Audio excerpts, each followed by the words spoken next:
Announcement कर रहा है, सतर्क रहिए। अब देखिए क्या बिहार में खतरा है। बिहार की दो नदियां कौन कौन सी मैं आपको बताऊं। सबसे पहले देखिए जरा, गंडक नदी, नेपाल में आई बाढ़ का असर बिहार में दिखने लगा है। नेपाल से आने वाला पानी कुछ घंटों में बिहार पहुंच सकता है। गंडक बैराज के सभी गेट खोल दिए गए और बिहार में भी 8 जिलों में अलर्ट जारी किया गया है। पश्चिमी चंपारण, पूर्वी चंपारण, गोपालगंज, सारण, मुजफ्फरपुर, वैशाली, सीतामढ़ी और शिवहर शामिल हैं। एनडीआरएफ और एसडीआरएफ की टीमें भी तैनात हैं। साथ ही इसके अलावा देखिए कोसी नदी, गंडक के साथ कोसी बेसिन से जुड़े जिलों में भी निगरानी हो रही है। सुपौल, सहरसा, मधेपुरा और अररिया में सतर्कता बढ़ा दी गई है। भोटे-कोशी नदी तिब्बत से निकलकर नेपाल में आती है और आगे जाकर सुनकोशी नदी में मिल जाती है और फिर यही सुनकोशी नदी आगे चलकर सप्तकोशी नदी में मिलती है। बिहार में कोसी नदी से के नाम से इसे जाना जाता है। अब देखिए ये आगे बढ़ेगा पानी तो यूपी में भी आएगा। उत्तर प्रदेश में गंडक और नारायणी नदी में जलस्तर बढ़ सकता है। इससे महाराजगंज और कुशीनगर में बाढ़ की आशंका है। तो सभी राज्यों में अलर्ट है। सुनिए जरा क्या कह रहे हैं मुख्य सचिव और आपदा विभाग के मुख्य सचिव को सुनिए। 2.5 लाख क्यूसेक वाल्मीकि नगर बैराज पर इसका पानी का असर आने की संभावना है। मुख्य सचिव महोदय ने अभी सारे जिलाधिकारियों और एसपीज और साथ में जो आपदा प्रबंधन के पदाधिकारी हैं उन सभी के साथ वीडियो कॉन्फ्रेंसिंग की और सबको ये निर्देश दिया गया, विशेष रूप से बेतिया, मोतिहारी और गोपालगंज और मुजफ्फरपुर, छपरा के डीएम्स को कि जो लो लाइंग एरिया में लोग रह रहे हैं तटबंधों के अंदर, उनको इवैक्यूएट कराने के लिए, बाहर निकालने के लिए, ताकि फ्लैश फ्लड से कोई बह ना जाए, कोई जान माल का नुकसान ना हो। तो बड़े पैमाने पे माइकिंग कराई जाए। सारे बीडीओ, सारे सीओज, सारे थाना प्रभारी फील्ड में निकल के, स्वयं डीएमएसपी भी फील्ड में निकल के इसको अलर्ट करने का लोगों को काम करें और इवैक्यूएट कराने का काम करें लो लाइंग एरियाज में से। और ये आपको बताऊं, देखिए राज्य सरकारें अलर्ट हैं क्योंकि नेपाल में भारी तबाही आई है। सम्राट चौधरी, बिहार के मुख्यमंत्री ने मीटिंग की है। ये तस्वीर आप देख रहे हैं। सीएम सम्राट ने ये बैठक ली है, अधिकारियों के साथ बैठक की है।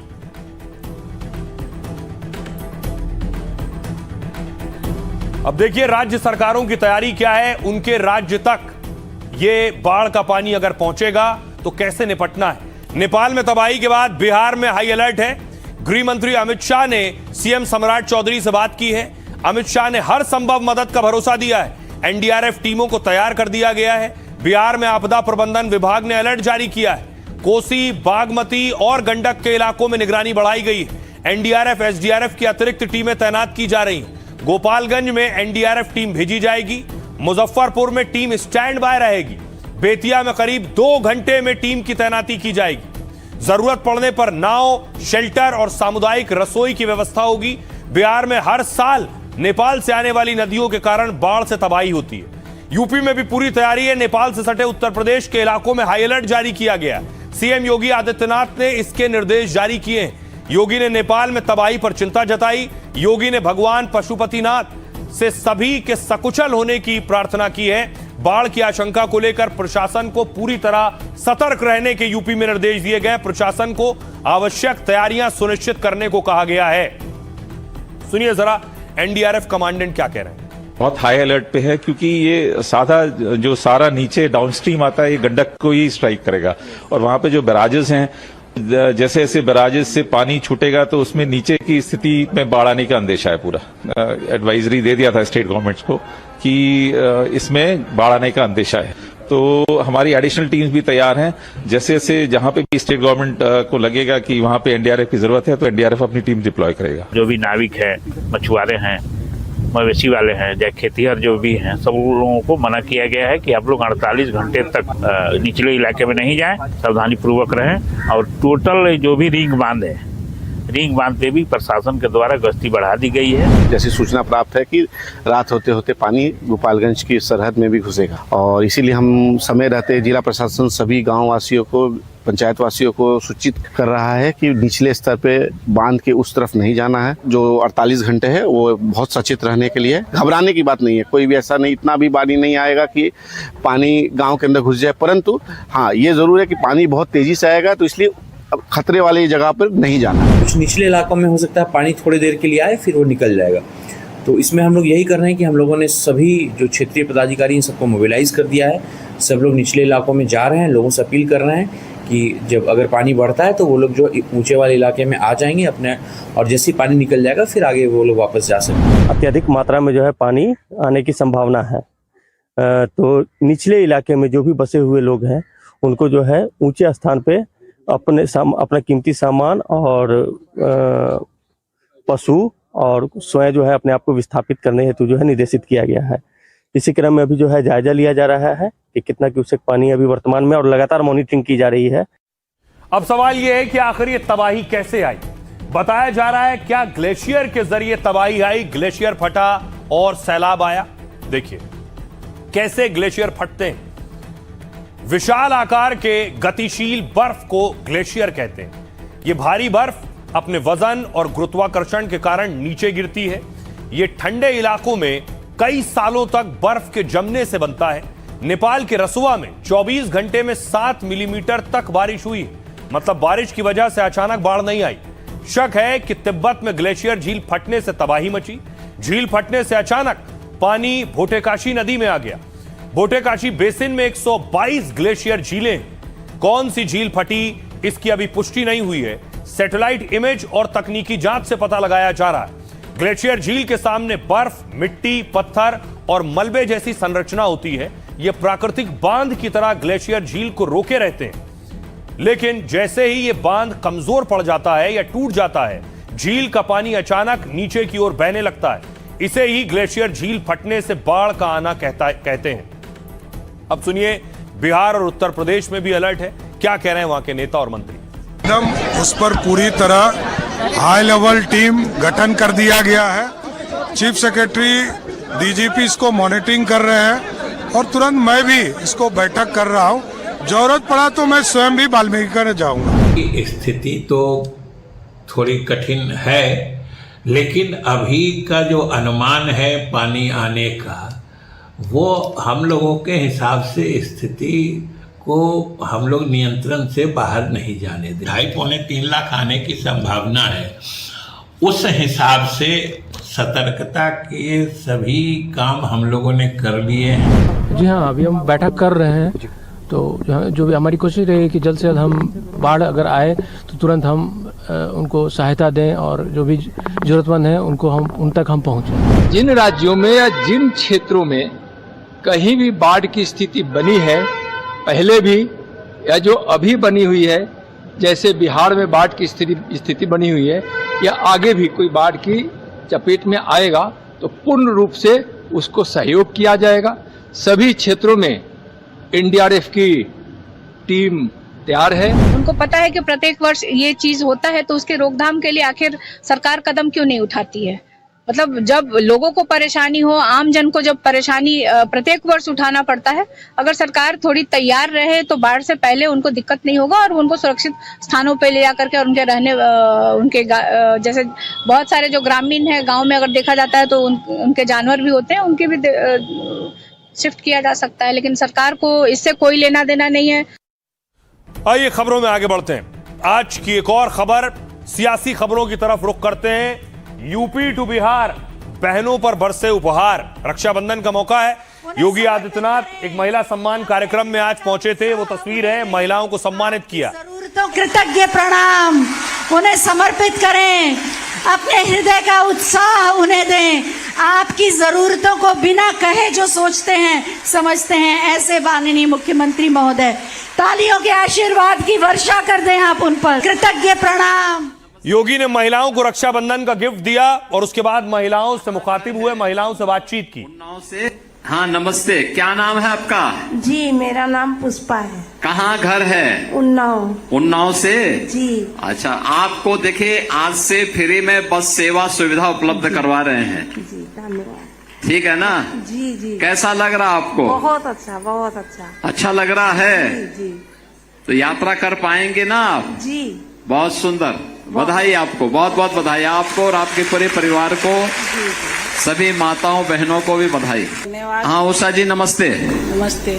अब देखिए, इस यात्रा की सुविधा का लाभ प्राप्त होगा। महिला में जो वो ऊर्जा भर दी है, जो हम सोच भी नहीं सकते थे। जो भी सफर करेगा आपका ही नाम लेगा, कि आपने ये बहुत अच्छा किया हम लोग। नहीं देखिए, आप लोग जब अच्छे लोगों को चुनते हैं तो अच्छा ही होता है। आप कहाँ से हैं? सर सीतापुर से। अब आपको सीतापुर से लखनऊ आना हो या लखनऊ से सीतापुर जाना हो या सीतापुर से अयोध्या जाना हो जी, तो बस सेवा आपको फ्री में मिल जाएगी। जी जी।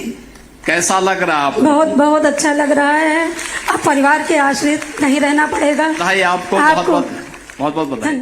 अब देखिए, बड़ा दिलचस्प है कि योगी आदित्यनाथ रक्षाबंधन गिफ्ट दे रहे थे, तो दूसरी तरफ अखिलेश यादव भी महिलाओं से मिल रहे थे और रक्षाबंधन गिफ्ट सरकार आई तो क्या गिफ्ट देंगे इसका भी ऐलान कर रहे थे। ये अखिलेश यादव को आप देख रहे हैं, महिलाओं ने राखी बांधी उन्हें।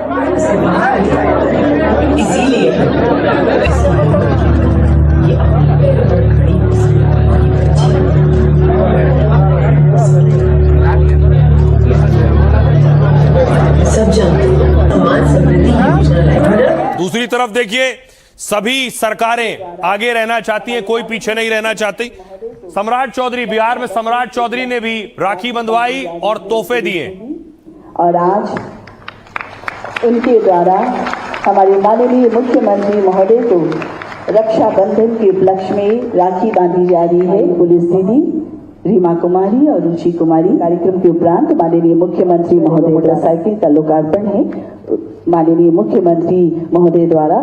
और आज उनके द्वारा हमारे माननीय मुख्यमंत्री महोदय को रक्षाबंधन के उपलक्ष्य में राखी बांधी जा रही है। पुलिस दीदी सम्राट चौधरी राखी बंधवा रहे थे, क्या गिफ्ट दिया है महिलाओं को आपको बताऊंगा। दूसरी तरफ देखिए, दिल्ली की मुख्यमंत्री रेखा गुप्ता भी महिलाओं के कार्यक्रम में थी। रक्षाबंधन से पहले लक्ष्मी योजना की शुरुआत की है, वो योजना जिसमें महिलाओं को राशि दी जानी थी। चुनाव से पहले यह वादा किया गया था।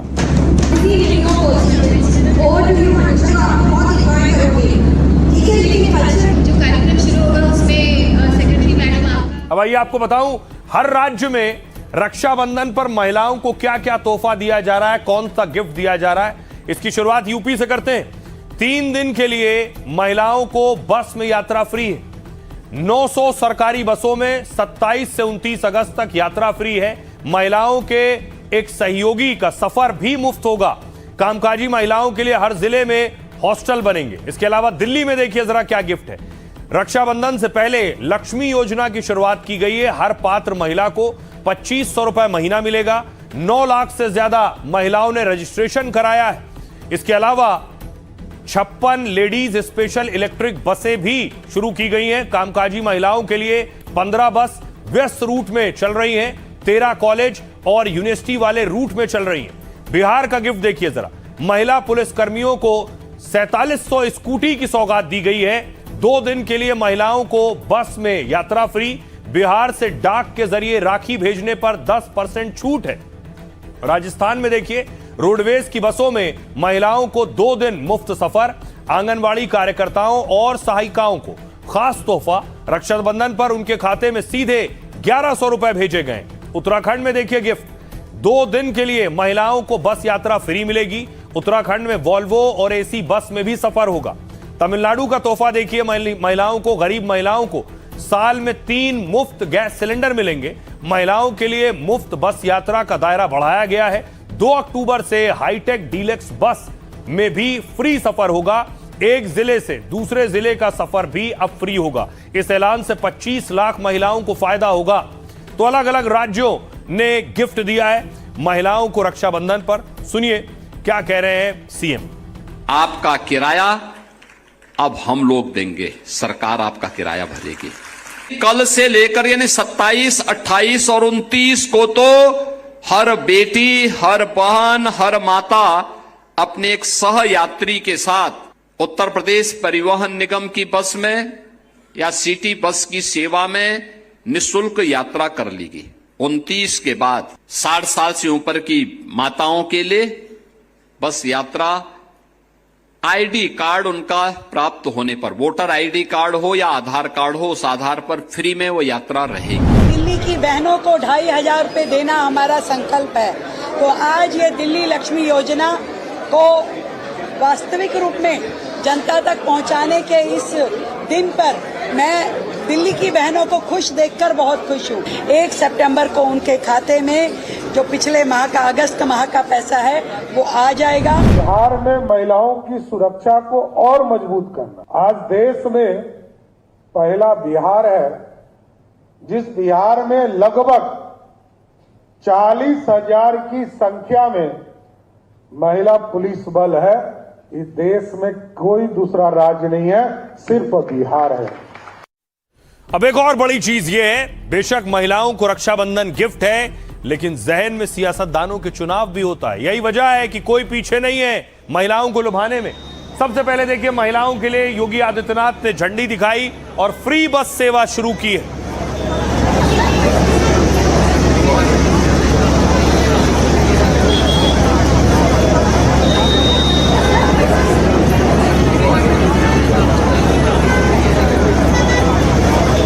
और फिर सीएम योगी खुद बस में चढ़ गए और देखिए महिलाओं के साथ सेल्फी ले रहे हैं। इससे पहले आपको याद होगा, युवाओं के बीच थे, नियुक्ति पत्र दे रहे थे तो वहां सेल्फी ले रहे थे। यहां फ्री बस शुरू किया है महिलाओं के लिए तो वहां उनके साथ सेल्फी ली।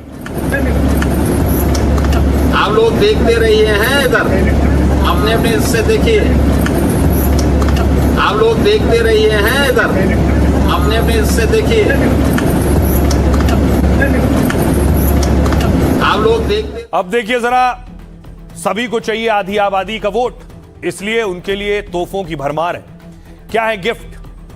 सीएम योगी के हाथ में आप देख रहे हैं टैबलेट है और इधर अखिलेश यादव के हाथ में लैपटॉप है। तो खास महिलाओं के लिए टैबलेट और लैपटॉप। 27 चुनाव महिलाओं पर दाव। यूपी के 25 लाख युवाओं को सरकार फ्री टैबलेट देगी। उच्च शिक्षा, इंजीनियरिंग और मेडिकल छात्र और छात्राओं को मिलेंगे। छात्र छात्राओं को कहीं आवेदन करने के लिए इसकी जरूरत नहीं पड़ेगी। जिस कॉलेज या संस्थान में पढ़ रहे हैं वहां टैबलेट दिए जाएंगे। एक टैबलेट करीब 17,000 रुपए का खरीदा जाएगा। योगी युवाओं को 60 लाख टैब और स्मार्टफोन दे चुके हैं। अब अखिलेश कहां पीछे रहने वाले? यूपी में 12वीं पास हर छात्र को हम लैपटॉप देंगे, अखिलेश कह रहे हैं। 2012 में जब अखिलेश सीएम थे तब योजना शुरू की थी। 15 लाख से ज्यादा छात्र छात्राओं को मुफ्त लैपटॉप बांटा था उन्होंने कहा, और तब हर लैपटॉप की कीमत करीब 19,000 रुपए थी।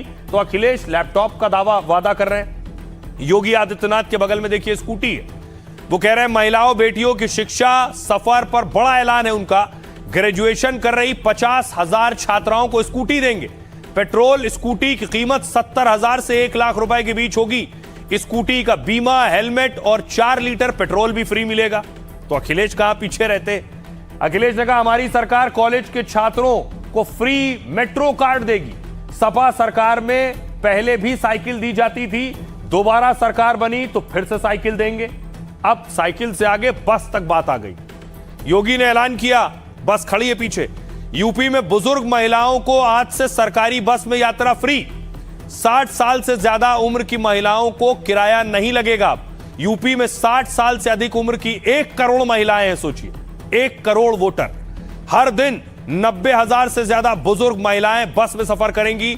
इसके लिए सरकार हर महीने करीब 23 करोड़ रुपए खर्च करेगी। अखिलेश यादव ने भी दांव चला। वो कह रहे हैं यूपी में हर महिला को हर साल हम सरकार में आए तो 40,000 रुपए देंगे। हमारी सरकार बनी तो इसमें हर साल बढ़ोतरी करते जाएंगे। स्कूल कॉलेज जाने वाली छात्राओं को फ्री बस सुविधा भी देंगे। बुजुर्ग महिलाओं के साथ एक बच्चे को फ्री यात्रा भी मिलेगी और बुजुर्ग महिला के सहयोगी को हाफ टिकट की सुविधा मिलेगी।